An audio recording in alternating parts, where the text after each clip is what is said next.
Hello, welcome to Late Night Creations. My name is Kendra and I'm so glad you're here. Today I'm participating in the Thrift Flip Road Trip and it is going to be so much fun to see what I did with these garage sale items to flip them into some beautiful home decor. Our first DIY flip today is a metal piece, decor piece that was a freebie given to me. So I'm going to take my IOD mold and I'm going to use this amazing casting resin, and you use part A and part B, mix equal parts and stir it really good, and then just pour it into your molds. Now I needed 2 of these because one of them was, if I divided it in half, it wasn't long enough and one was too long. So I made 2 sets, but I had so much in here that I decided just to go ahead. I had mixed up too much, so I just decided to go ahead and pour it into all of these little molds, and look what I came up with.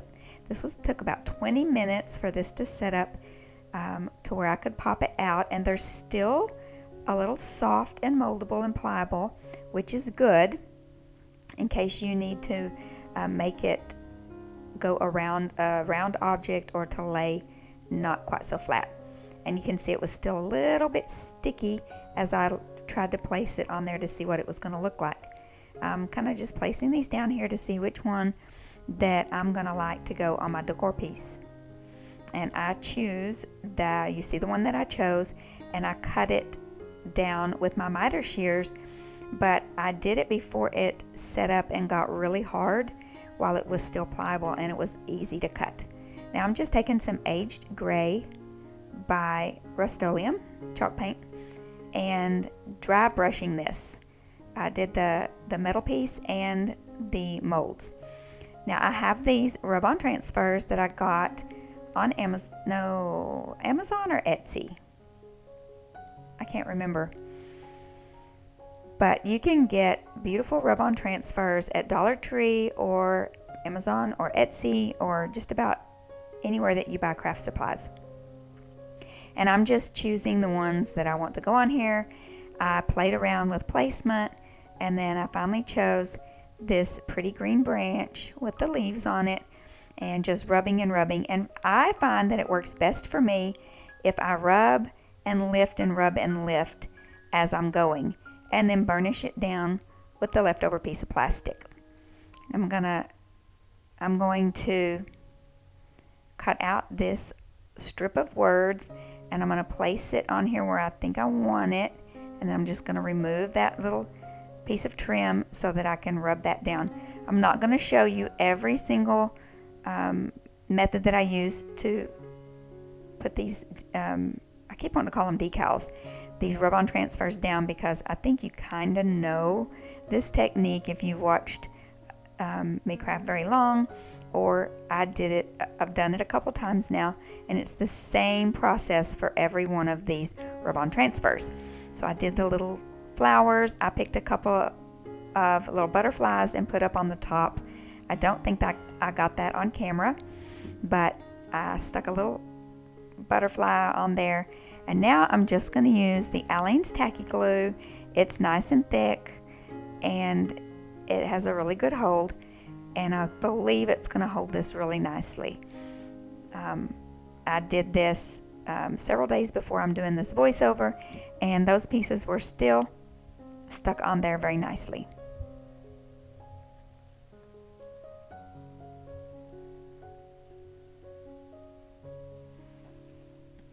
And this is how it turned out. Let me know what you think about this decor piece. This is definitely my favorite one in this video. Now, this video is part of the Thrift Flip Road Trip Open Challenge. It is hosted by the Crafting Cousins and Unicorn Dust Designs, some of my very good YouTube friends, and it is on the second Thursday of every other month.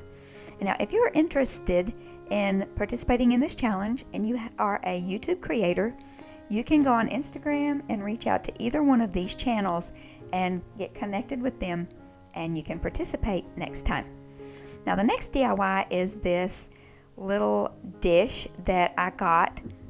I believe it was part of a floral arrangement at one time, and I'm just going to mix a couple of colors together, the layered chocolate and the crinoline, to make the color of brown that I wanted. I want it to look a little bit more like stone. I'm going to attempt to make this look like one of those shallow stone bowls that I'm seeing everywhere in all the stores.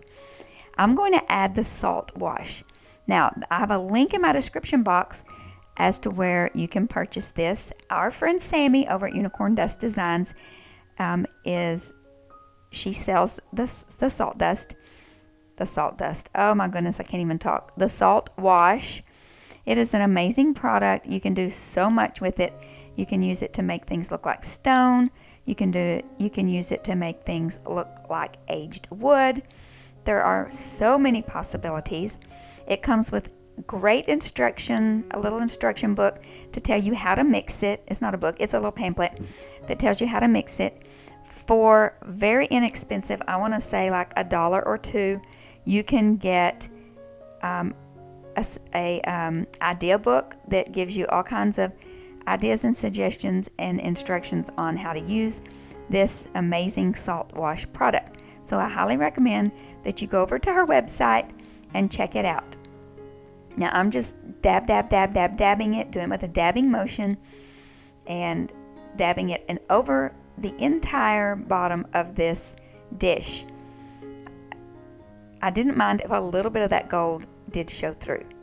Now I'm using the crinoline and I'm doing a dry brush with it. I'm thinking I'm gonna smooth it over there like I did previously on a planter, but then I decided I did not like that look at all. I really wanted to do a stippling effect on this, and I think that it turns out really cute. And so I just keep doing it, and if I get a little too much on my brush, you can see that I'm just kind of moving it around. Now, you know, if you decide to do something similar, you do as much or as little of this and whatever colors you want. This is just what I chose to do. Then I got that layered chocolate back out because I wanted another layer of color on there, and then I just did it lightly. I'm pouncing it on there. It looks like I'm pouncing hard, but I'm doing it very lightly with that color. And so I'm putting some of that dark right back in there. But you saw that I wiped out as much of that crinoline as I could get out of my brush. And here's the finished product. It was really difficult to get a good picture of what this really looked like because it's, you know, sitting on most of what we saw, but it turned out really cute. You could style it in a lot of different ways. Okay, the third and last DIY was this picture frame that I've had in my stash so long, I don't remember where it came from or how much I gave for it. But you can get picture frames at all kinds of thrift stores, garage sales, or just take one off your wall that you're tired of looking at and redo it. So I started out trying to use super glue and it didn't work. My E6000 had all dried up. So I found this fix-all glue from Dollar Tree in my stash that I didn't even know I had. It was brand new, never been opened. And it works great. It works fantastic. So I used that on all of these beads all the way around. I went back to the ones that I had tried the super glue on and glued all of them down. Now I'm going to take this outside and give it a coat of spray paint with this mauve spray paint. And I did not like it at all. It was too brown. It was too blah. I just didn't like it. So I'm taking this rose acrylic paint. It's by whatever Michael's brand paint is. I can't even remember now. Craft paint. Acrylic craft paint. If you can remember the name of it, you can leave a comment down below and let me know, because right now I just can't even remember the name of that paint.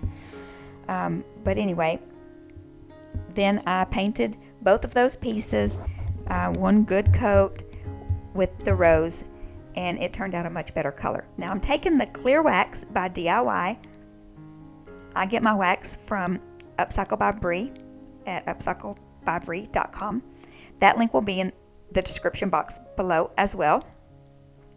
And I'm using an old stencil brush to apply this wax, and it helped get in between those beads really, really good. Then I decided I wanted to take some DIY dark wax and just kind of make this look a little bit more old and antique-y looking. So that's what I did. I just kind of dry brushed that on there. You can see that I'm dipping it in the wax and then I'm brushing it off on my craft paper that I have on my craft desk. And I'm doing it here. Okay, so I'm applying it with this paintbrush is a little bit stiff. I don't normally paint with it because the bristles are a little bit too stiff and it leaves some stroke marks. But I'm applying it because it is stiff on here. And then you see I'm taking that old stencil brush and going in between because it gets in between those beads really good. So there's what it looks like. And now I'm trying to decide which of these papers that I want to go in there. I got a huge pack of these papers on Amazon. I don't even remember. I will try to remember to link that in the description box. But they are beautiful papers, and I got so many of them in that pack, and they were not that expensive. And now I'm going to put this all back together, and I had a little trouble. Well, I had to glue that down because it kept sliding, and then, then the paper wasn't where I wanted it to be. So I just glued that down. Then I had a little trouble getting this back in there because somehow those beads made it a little thicker or something. Something made it a little bit thicker. But I just kept working and working until I got those little prongs to go back under there. And good old needle nose pliers, what would I do without them? And so here is the final reveal of this DIY. So let me know which of these was your favorite down in the comments. And I want to thank you so much for watching this video. Give it a thumbs up. And remember to be still and know that He is God.